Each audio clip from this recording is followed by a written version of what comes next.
This is Susan Bassi, and most of us have opinions and ideas of how police officers, lawyers, and judges should behave.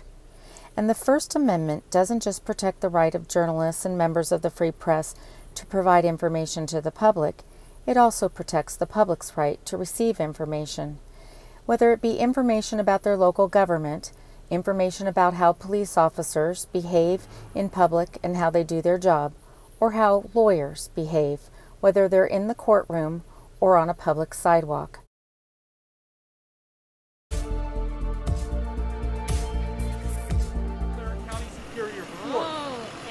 You have recorded the conversation over the phone of Bill Abbott for abusing an elderly dependent client. You are tricking the entire court system. Stay away from me. You do not leave me. I will have you arrested. Okay, let's go do it. There's the police. This is attorney Bill Dresser, and I have been investigating his cases for a number of years based on his involvement in a divorce case involving a Santa Clara County prosecutor that was before 3 private judges.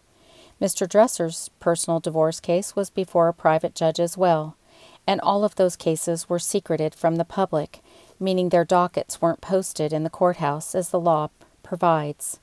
I've also been investigating complaints that Mr. Dresser has been stealing funds from his clients, and while the state bar has disciplined him for that, the prosecutor's office has not. And recently, there have been a number of complaints of Mr. Dresser abusing his clients. And when I went to his offices to ask him about that last year, he hit my camera and was particularly abusive to me as well, so I opened a bar complaint against him myself. And on March 24th, 2021, I ran into Mr. Dresser in San Jose, California, on a public sidewalk. That sidewalk was located on 2nd Street in downtown San Jose, in between the Mercury News building and the local bar association where attorneys and judges belong. The Mercury News is the newspaper that provides information to the city of San Jose and the surrounding areas. I had had a number of complaints about the local bar association not taking calls and helping people with lawyers during the pandemic, so I headed to the bar association and found it shuttered. But I also found the offices of Walter Hammon, and I thought I would ask them a few questions about private judging, because I had been investigating Walter Hammon's cases before private judges for a very long time. Mr. Stefan, would you like to discuss with me about your wife hiring a private investigator while you're the victim's claims manager for the district attorney's office? Thank you for asking. And Mr. Hammon, who was it that threatened you that you used as a card to get some sympathy from Judge McGowan this morning? And how is it that you're representing Mr. Stefan? Are you aware that he's in bankruptcy court and that he says he only has $100 worth of clothing? And Mr. Hammon, is it true that you're representing Mr. Stefan for free so that you can get part of a settlement from the county? That you've colluded with Judge Towery and others?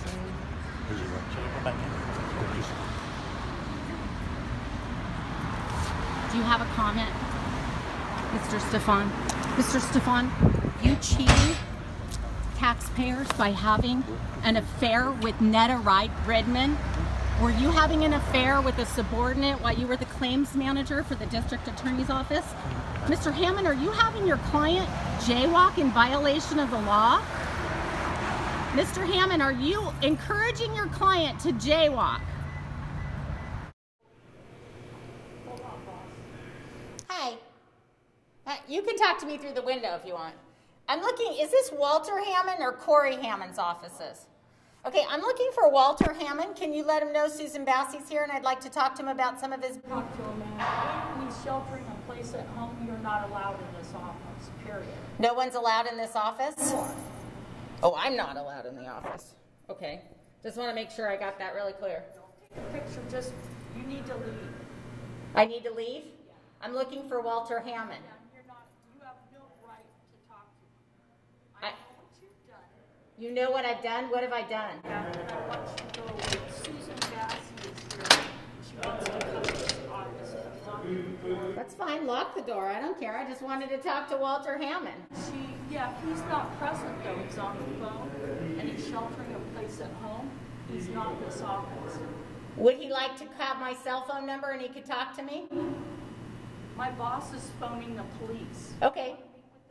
I'll wait here for the police. You go ahead and do that. Okay, good. advise you need to go away over there. Are you advising me on the law, or what are you advising me on? Are you an attorney? I'm my boss's legal assistant. My boss is on the phone, and he's calling the police on you. Excellent. And you know what? Get your phone out of my face. What? It's not my phone. I'm calling the property manager. Excellent. Excellent.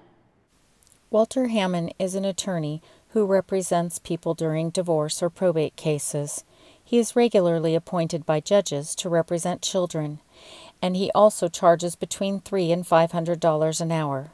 It is unlikely that when clients come to his offices to retain his services, that they receive the treatment that I received when I was trying to ask questions, particularly questions about his minors' counsel appointments and private judging cases.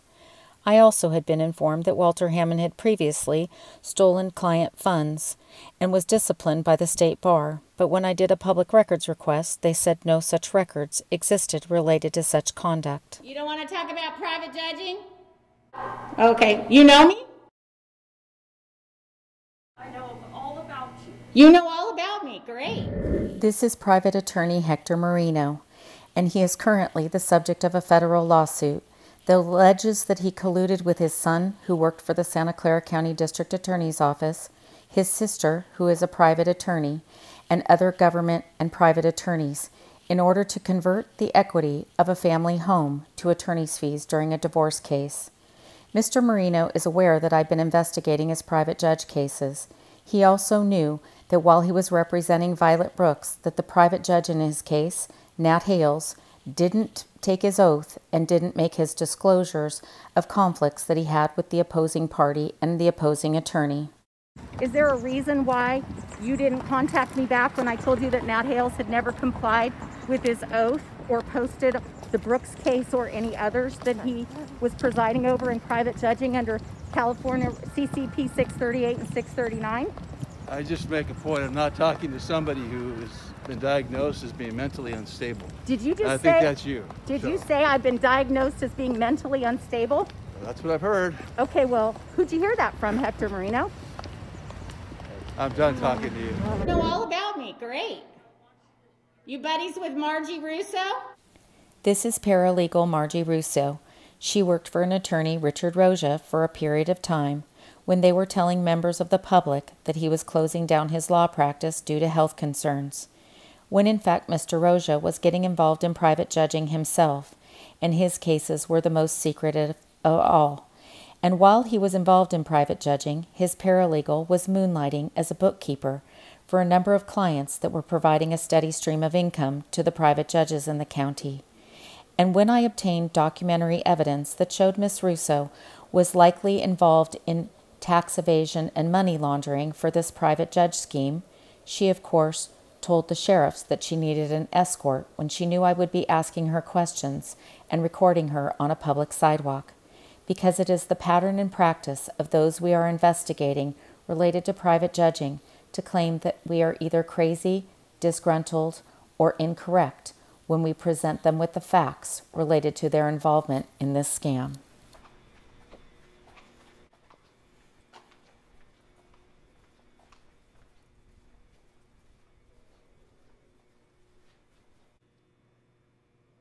Hi, please come in. I got some more crooked attorneys I gotta go interview, so I'm just wondering, do you want me to wait for them? Yeah. Excellent. Great. You called the police? Do you feel like a Karen right now, maybe? Do you feel like a Karen? What does that mean? You don't know what a Karen is? No, I have friends named Karen. Yeah, I do too. I have a lot of friends named Karen, but the Karen I'm talking about is the one that calls the police. Hey, officer. What's your name and badge number? I'm sorry? Would you like me to write it down? Nope, you could just tell me. I don't have anything to write it on. I can write it down for you. Okay, sure. Officer Insolent. What's your name? My name's Susan Bassi. Are you guys coming here because you got a call from Walter Hammon's office? Yes, we are. I bet you get a lot of calls like that. I chase dirty attorneys. What's going on, ma'am? I was actually going to the Bar Association looking for the referral service and what they're doing, and I went to Walter Hammond's office too, and He's got a Karen paralegal that decided to call the police. Okay. Yeah, they called us about you going in there. Well, since it's locked and they have a glass office and I have video, that sounds like a false police report because I didn't go in their office. I stood outside at all times. You were outside? I was outside of their office, that's correct. You're not going to go back in there, or you? If I have business in there, I'm going to go in there. What's your name and badge number, officer? Cervantes, 3688. Thank you, I appreciate it. Oh, are you giving me an incident number? Yeah, with my name on it. I would like to fully document what Walter Hammon and his paralegal said when they called the police on me. As we're growing more accustomed to recording in public and being recorded in public these days, we also have to recognize how far the police have come in being comfortable being recorded as well, and that we owe to a group of First Amendment auditors and cop watchers who have been recording the police for the last 5 or 6 years and putting their videos up online.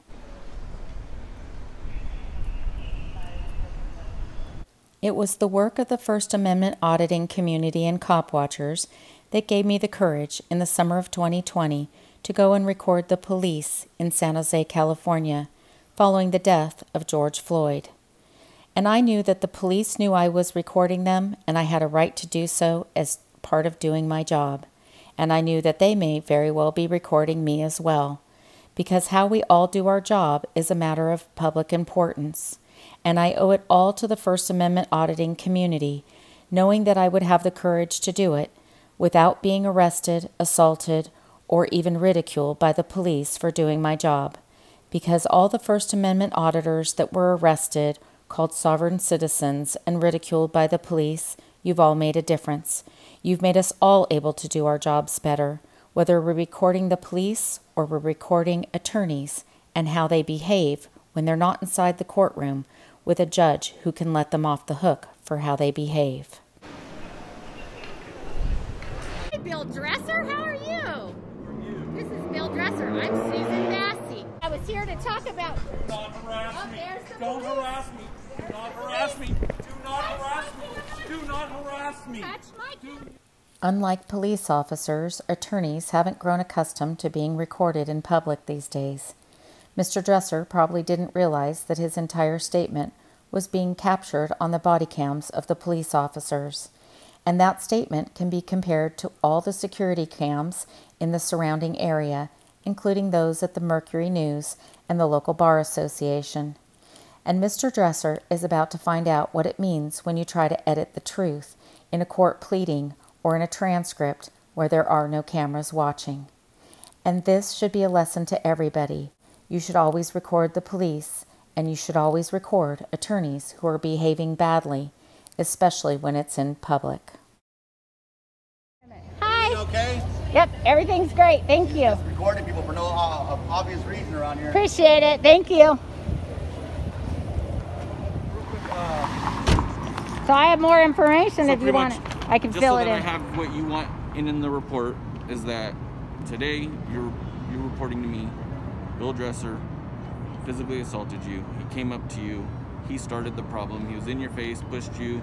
While doing so, hit your chest while trying to grab the camera. Yes. Is that a Yes. accurate summary? Yes. Okay. And he hit my camera because he turned it off. Okay? Have a good day. Thank you. Appreciate it, you guys. Do you need anything else? I almost forgot one thing. What? You're getting trespassed from this building. You're not allowed to step foot inside. Okay. So both from the law office that you were up there for, because I guess you went into the main lobby, and also from the property owner. So what if I have business with another tenant in there? That would be something that you would have to run through the other tenant to talk to the property owner. So when you say I'm getting trespassed, what does that mean? That you're getting the warning that if you come back and step foot on their property, you can be arrested for trespassing. Huh. If you're out here on the public. So that's the local bar association. If I step foot in there, I could be arrested. This is just according to the property management. That's what they wanted me to pass on to you. Okay. I'm going to need their information. It's going to be in the report. Okay, that's super. Thank Okay. you, guys. Thank you. Appreciate it. Please remember to always record the police and the lawyers whenever you're in public.